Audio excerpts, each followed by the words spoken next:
Hello friends, good morning. चलिए जानते हैं देश और दुनिया की तमाम छोटी बड़ी खबरें, जिसमें सोना चांदी, मौसम और राजनीति से जुड़ी बड़ी खबरें आपको बताएंगे सिर्फ 5 मिनट में। लेकिन उससे पहले वीडियो को लाइक जरूर करें और चैनल पर नए हैं तो चैनल को भी सब्सक्राइब कर लें। तो चलिए वीडियो को स्टार्ट करते हैं। बता दें, दिल्ली विधानसभा में गुरुवार को मणिपुर हिंसा पर चर्चा के दौरान हंगामा हुआ। बीजेपी के एक विधायक ने विवाद पैदा करने वाला बयान दिया। उन्होंने कहा, मणिपुर कोई मायने नहीं रखता है। करावल नगर से बीजेपी के विधायक मोहन सिंह बिष्ट के इस बयान पर डिप्टी स्पीकर ने आपत्ति जताई। इसके बाद दिल्ली विधानसभा में हंगामा हो गया। इस दौरान 4 बीजेपी विधायकों को मार्शल बाहर लेकर गए। आम आदमी पार्टी के दुर्गेश पाठक ने पूर्वोत्तर राज्य में 3 मई से जारी हिंसा पर अल्पकालिक चर्चा शुरू की थी। बीजेपी विधायक इसके विरोध में खड़े हो गए और तर्क दिया कि सदन में केवल दिल्ली से संबंधित मुद्दों पर ही चर्चा होनी चाहिए। मध्य प्रदेश विधानसभा चुनाव 2023 के लिए बीजेपी ने अपने 39 प्रत्याशियों की पहली सूची जारी कर दी है। ऐसी पहली बार हुआ है जब बीजेपी ने चुनाव की घोषणा से पहले उम्मीदवारों का ऐलान किया। ये सभी वो सीटें हैं जहां वर्तमान में कांग्रेस का कब्जा है। इनमें से लगातार ज्यादातर वो सीटें हैं जहां बीजेपी लगातार 2 या 3 बार चुनाव हार चुकी है। और साथ ही साथ आपको बता दें, बीजेपी की पहली सूची में 2018 में चुनाव हारे 14 चेहरों को फिर से मौका दिया गया है। कांग्रेस अध्यक्ष मल्लिकार्जुन ने कहा है कि पीएम मोदी पूछते हैं कि कांग्रेस ने पिछले 70 सालों में क्या किया। हमने इतने सालों तक लोकतंत्र और संविधान को बचा कर रखा, तभी आज आप प्रधानमंत्री बन पाए हैं। इनके राज्य में अगर कोई कुछ बोलता है तो उसे जेल में डाल देते हैं। कांग्रेस अध्यक्ष मल्लिकार्जुन खड़गे ने गुरुवार को दिल्ली के तालकोटरा स्टेडियम में महिला कांग्रेस ब्लॉक के अध्यक्ष और पदाधिकारियों को संबोधित करते हुए ये बात कही।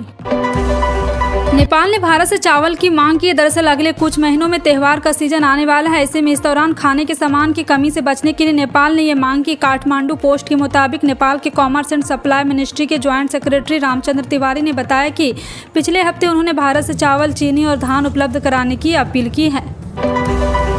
अमेरिकी सांसद रो खन्ना ने हरियाणा के हिंसा पीड़ित मुस्लिम जेएनयू के पूर्व छात्र उमर खालिद के पिता महात्मा गांधी के परपौत्र तुषार गांधी सहित कुकी समुदाय के लोगों से मुलाकात की। इस दौरान नूह और गुरुग्राम में हुई हिंसा के पीड़ितों ने उनसे अपनी आपबीती साझा की है। जी हां, आपको बता दें, सूत्रों ने इंडिया टुडे को बताया कि नूह हिंसा पीड़ितों ने रो खन्ना को बताया किस तरह से हिंसा का विरोध करने वालों को कीमत चुकानी पड़ी। उनके घर और संपत्तियों को नष्ट कर दिया गया। राजस्थान में बीजेपी ने अपनी चुनावी टीम का ऐलान कर दिया, मगर टीम में पूर्व मुख्यमंत्री वसुंधरा राजे और उनके समर्थकों के नहीं होने से कई तरह की अटकलें शुरू हो गई। वसुंधरा राजे की राजधानी चुनाव में भूमिका पर सवाल उठाए जा रहे हैं। फिलहाल इस पर वसुंधरा की तरफ से भी कोई प्रतिक्रिया नहीं आई। वहीं बीजेपी का कहना है कि पूर्व मुख्यमंत्री वसुंधरा राजे चुनाव प्रचार करेंगे। दरअसल बुधवार शाम को दिल्ली में हुई बीजेपी की केंद्रीय चुनाव समिति की बैठक के बाद गुरुवार को जयपुर में बीजेपी ने चुनाव प्रबंधन समिति और मैनिफेस्टो समिति यानी संकल्प समिति की घोषणा कर दी है। बीजेपी ने मध्य प्रदेश और छत्तीसगढ़ में इस साल होने वाले विधानसभा चुनाव के लिए उम्मीदवारों की पहली लिस्ट जारी कर दी। छत्तीसगढ़ में 21 तो मध्य प्रदेश में 39 उम्मीदवार के नाम का ऐलान कर दिया गया। वर्तमान में छत्तीसगढ़ में कांग्रेस तो मध्य प्रदेश में बीजेपी की सरकार है। बुधवार को हुई बीजेपी केंद्रीय चुनाव समिति की बैठक के बाद ये लिस्ट जारी की गई। छत्तीसगढ़ के लिए जारी लिस्ट में सबसे ज्यादा चर्चित सीट दुर्ग जिले के पाटन है। कारण यहाँ से बीजेपी ने विजय बघेल को उम्मीदवार बनाया। ओबीसी बहुल सीट पाटन राज्य के मुख्यमंत्री भूपेश बघेल का गढ़ रहा है। आम आदमी पार्टी के राष्ट्रीय संयोजक और दिल्ली के मुख्यमंत्री अरविंद केजरीवाल ने चीन मुद्दे को लेकर प्रधानमंत्री नरेंद्र मोदी ने निशाना साधा है। उन्होंने गुरुवार को कहा है कि यहाँ पे चीन मुद्दों पर जो भी संस्कृति शामिल हो रही है वो लगातार यहाँ पे जारी है।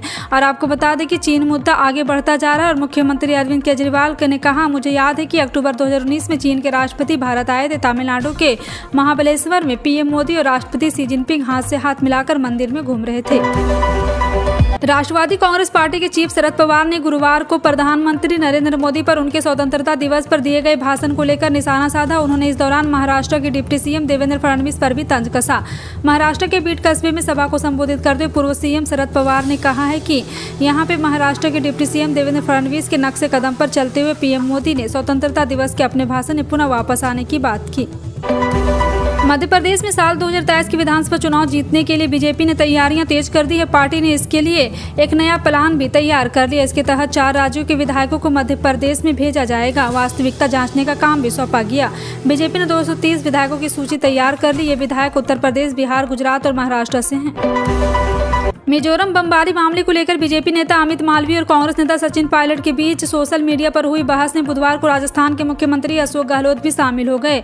साथ ही साथ आपको बता दें कि गुरुवार की अगर आप राजेश पायलट के प्रति श्रद्धा का भाव रखते तो उनके बेटे सचिन पायलट को बेइज्जत करके बर्खास्त न करते। बहस 13 अगस्त को अमित मालवीय की ओर से दिवंगत पूर्व मंत्री और भारतीय वायुसेना के पायलट रहे राजेश पायलट को लेकर की गई। भारतीय जनता पार्टी ने छत्तीसगढ़ विधानसभा चुनाव के लिए बृहस्पतिवार को 21 उम्मीदवारों की घोषणा कर दी है। पार्टी की तरफ से जारी उम्मीदवारों की पहली सूची में 5 महिलाओं को टिकट दिया गया है। छत्तीसगढ़ के मुख्यमंत्री भूपेश बघेल के खिलाफ भाजपा ने सांसद विजय बघेल को मैदान में उतारा है। छत्तीसगढ़ में इस साल नवंबर-दिसंबर में विधानसभा चुनाव होने वाले हैं। पार्टी ने छत्तीसगढ़ के कोरबा विधानसभा सीट से लखनदाल, देवांगन और पाटन से सांसद बघेल को उम्मीदवार बनाया है। भारतीय अंतरिक्ष अनुसंधान संगठन ने बृहस्पतिवार को कहा चंद्रयान 3 का लैंडर मॉड्यूल और प्रणोदन मॉड्यूल सफलतापूर्वक अलग हो गया है। अब लैंडर मॉड्यूल शुक्रवार को चंद्रमा के आसपास की थोड़ी निचली कक्षा में उतरेगा। लैंडर मॉड्यूल में लैंडर और रोवर होते हैं। चंद्रयान 3 का अंतरिक्ष यान में एक प्रणोदन मॉड्यूल, एक लैंडर और एक रोवर शामिल है। इसरो ने सोशल मीडिया मंच एक्स पर लिखा। लैंडर मॉड्यूल ने कहा, यात्रा के लिए धन्यवाद दोस्त। लैंडर मॉड्यूल प्रणोदन मॉड्यूल से सफलतापूर्वक अलग हो गया है। चुनावी रणनीतिकार प्रशांत किशोर उर्फ पीके ने एक बार फिर बिहार के मुख्यमंत्री नीतीश कुमार पर बड़ा हमला बोला। विपक्षी एकता के सूत्रधार कहे जाने वाले सीएम नीतीश को लेकर पीके ने कहा है कि वे उनकी बिहार की यात्राओं को गंभीरता से नहीं लेते हैं। इसके साथ ही प्रशांत किशोर ने यह भी दावा किया कि आने वाले लोकसभा चुनाव में नीतीश कुमार की पार्टी जनता दल यूनाइटेड 5 सीटों से कम पर सीट सिमट जाएगी। जनसुराज पदयात्रा के संयोजक प्रशांत किशोर ने ये बातें समस्तीपुर के दूधपुरा हवाई अड्डे मैदान में आयोजित प्रेस वार्ता में कही। पीके ने नीतीश कुमार पर बड़ा हमला बोलते हुए कहा, मैं नीतीश कुमार की राज्य की बाहर की यात्राओं को ज्यादा गंभीरता से नहीं लेता हूं। दो पड़ोसी देश पाकिस्तान और चीन को जवाब देने के लिए भारतीय नौसेना ने आज अपने सबसे आधुनिक लड़ाकू जहाज INS विद्यागिरी को लॉन्च किया। हुगली नदी के किनारे प्रोजेक्ट 17A के तहत लॉन्च होने वाले जहाजों में यह छठा है।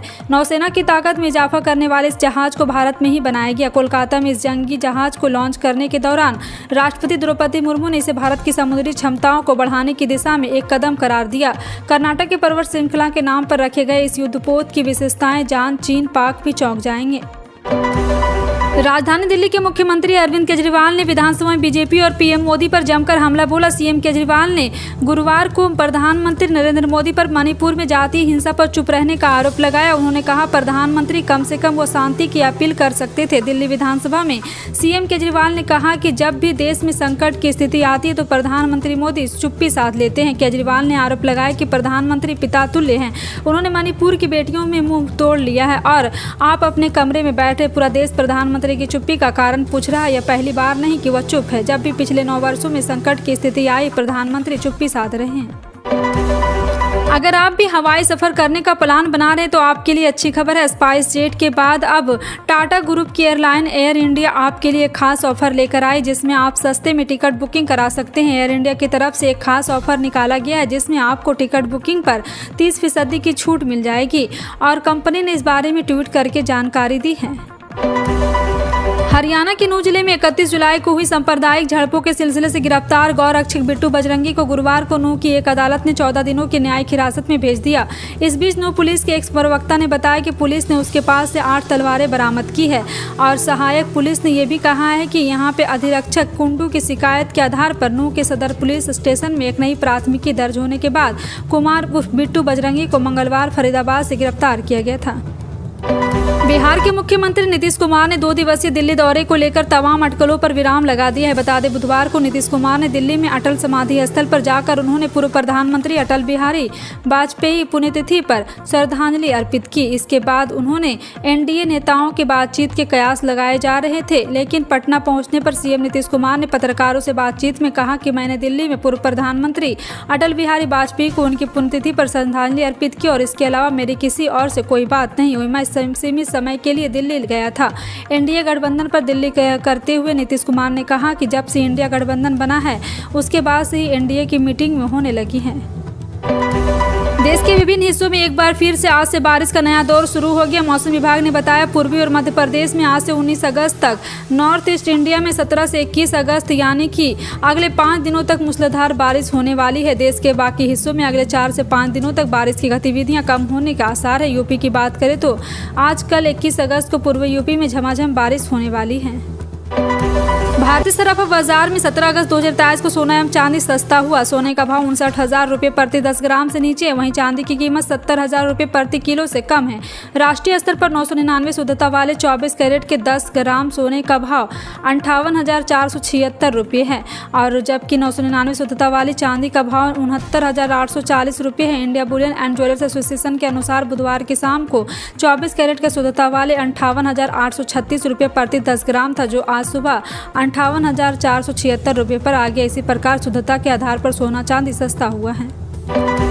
अंतर्राष्ट्रीय बाजार में लंबे वक्त से कच्चे तेल की कीमत में तेजी देखी जा रही थी, लेकिन गुरुवार को लगातार दूसरे दिन इसमें कमी आई। WTI क्रूड ऑयल 0.49% कम होकर $78.99 प्रति बैरल पर कारोबार कर रहा। वहीं ब्रेंट क्रूड ऑयल की बात करें तो $83.9 प्रति बैरल पर है। फिलहाल आपका इन सभी खबरों पर क्या कहना है, कमेंट सेक्शन में टाइप करके जरूर बताएं।